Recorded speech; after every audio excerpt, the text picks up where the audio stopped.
মেট্ৰিকৰ ৰিজাল্ট দিব কোন তাৰিখে দিব 19, 20, 21 তাৰিখ মানে মেট্ৰিকৰ ৰিজাল্ট দিব ঠিক আছে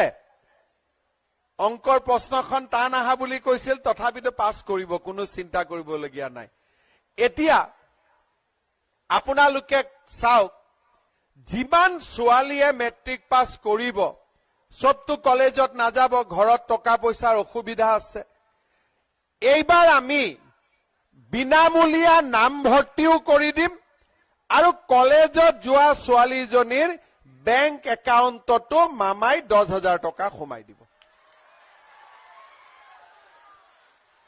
আৰু যিজনী ছোৱালী ডিগ্ৰীত নাম লগাব তাইক 12,500 টকা সোমাই দিম আৰু যোনে বিশ্ববিদ্যালয়ত পঢ়িব সেই ছোৱালীজনীক 25,000 টকা আমি বেংক একাউণ্টত দিম তাৰ মানে কি হ'ব ছোৱালীৰ পঢ়াৰ দায়িত্ব মামাই ল'ব লৰাৰ পঢ়াৰ দায়িত্ব দেউতাক মাকে ল'ব